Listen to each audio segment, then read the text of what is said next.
Hello, and welcome to a video presentation on ratios and rates. Here's what you'll learn: how to identify, write, and compare ratios and rates. Ratios and rates are the comparison of two quantities by division. A ratio is the comparison of two numbers that have the same units in the numerator and denominator. A rate is the comparison of two numbers that have different units in the numerator and denominator. Let's take a look at ratios first. When we compare two numbers with the same units, we have a ratio because the units will end up canceling. Let's look at this ratio: 2 feet over 7 feet. In the same way that the same numbers in the numerator and denominator of a fraction will cancel out, the same units in the numerator and denominator of a ratio will also cancel out. After canceling, we are left with just a fraction, or ratio in this case of 2 over 7. So ratio is just another word for fraction. And there are three ways to write ratios. We could write them as a fraction. For example, 7 over 10. We could write them in words, 7 to 10. Or we could write them with a colon between the numbers, 7 colon 10. Now let's look at an example. An ice cream recipe calls for 3 cups of sugar, 5 cups of cream, and 2 cups of flavoring. Compare the amounts of various ingredients and write each ratio in 3 forms. First, let's compare sugar to cream. We're going to set up a ratio with the amount of sugar, 3 cups in this case, in the numerator of our ratio. And that goes over the amount of cream. We have 5 cups of cream in the recipe, and that goes in the denominator of our ratio. Now, since the units in the numerator and denominator are the same, they're both cups, they cancel out. In the same way that the same numbers in the numerator and denominator of a fraction would also cancel out. In fact, it's this unit cancellation that makes our answer a ratio. So the 3 forms of our ratio are 3 over 5, 3 to 5, and 3 colon 5. Now let's compare flavoring to total amount of ingredients. Again, set up a ratio with the amount of flavoring, in this case 2 cups, in the numerator of our ratio. And we're going to put that over the total number of cups of ingredients. We have 3 different ingredients, so we have to add them all together. 3 cups of sugar plus 5 cups of cream plus 2 cups of flavoring. So our denominator will be 10 cups. Again, the units cups will cancel, top and bottom. And then our ratio is 2 to 10. Now, we can reduce our ratios in exactly the same way we reduce fractions. 2 and 10 have a common factor of 2.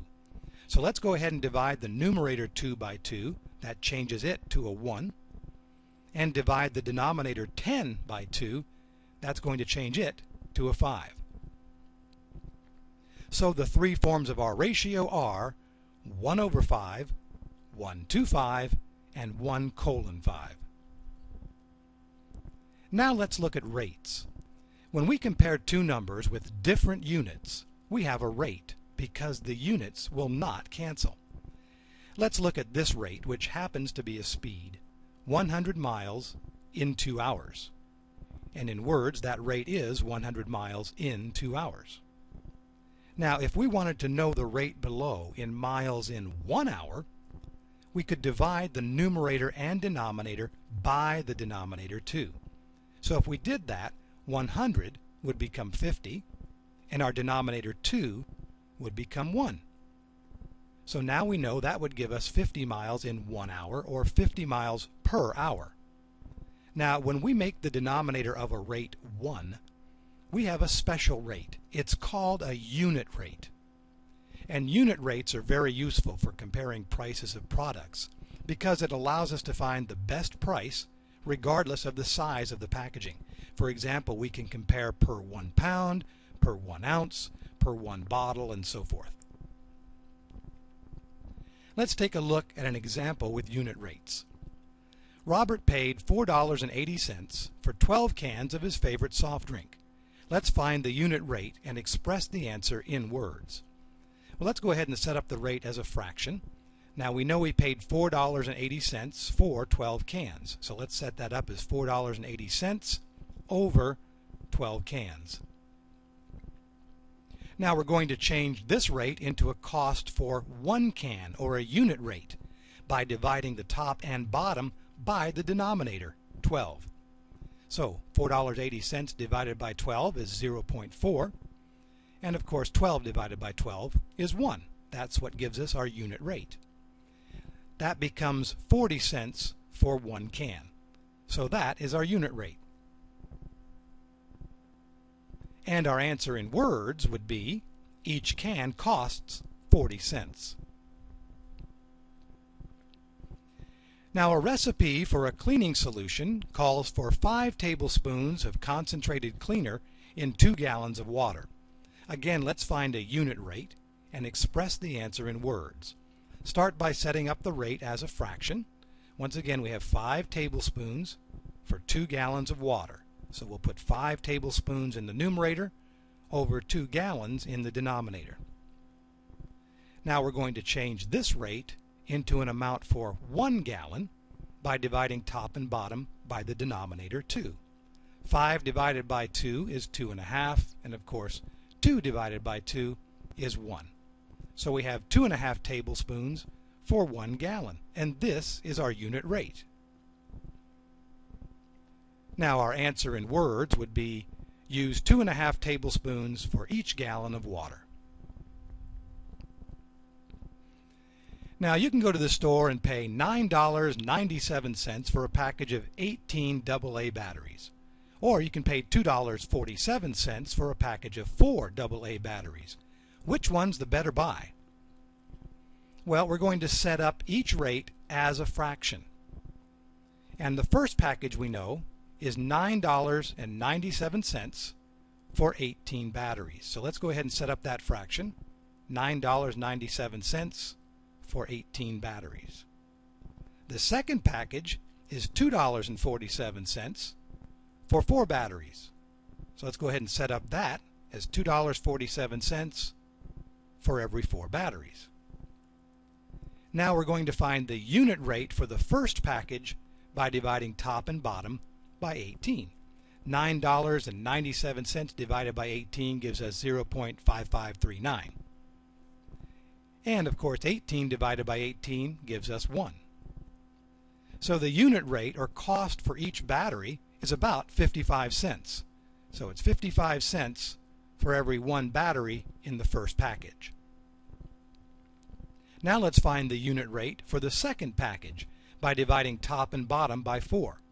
$2.47 divided by 4 gives us about 0.6175. And of course 4 divided by 4 gives us 1. So the unit rate, or cost, for each battery in the second package is about 62 cents per battery. Now paying 55 cents per battery is better than paying 62 cents per battery. So the package of 18 batteries is the better buy. Now take a look at this table. Which snack has a greater amount of fat per serving? Now we're going to start by understanding what the table is telling us first. We're looking at the serving size, protein, and fat content of 2 different snacks, cheesy popcorn on the left and a chocolate candy bar on the right. The amounts of each category are listed below each of the snacks. So we're going to set up a ratio of fat to serving size for each snack. So fat goes in the numerator, serving size in the denominator. Since the fat and serving size units are the same, they're in grams, we're going to be comparing ratios instead of rates, because the units, grams, will cancel top and bottom. Now let's take a look at the cheesy popcorn. We have 10 grams of fat in a serving of that, so we'll put 10 in the numerator of our ratio. and that's a serving size of 30 grams. So 30 will go in the denominator of our ratio. Now let's take a look at the chocolate candy bar. 12 grams of fat, that goes in the numerator of that ratio, and its serving size is 36 grams, so we'll put 36 in the denominator of its ratio. Now both ratios can be reduced to a simpler form. In the first ratio, 10 and 30 have a common factor of 10. So let's go ahead and divide the numerator 10 by 10. That's going to give us a 1. And the 30 by 10 is going to give us a 3. So we end up with a ratio of 1/3 for the cheesy popcorn. Now in the second ratio, 12 and 36 have a common factor as well. That would be 12. So let's go ahead and divide the numerator 12 by 12. That's going to give us a 1. And the denominator 36 divided by 12 gives us a 3. So that ratio is also 1/3. Now since both ratios are the same, we can say that neither has a greater amount of fat per serving than the other. They have equal amounts. And that's the answer to this problem. Congratulations! You've learned how to identify, write, and compare ratios and rates.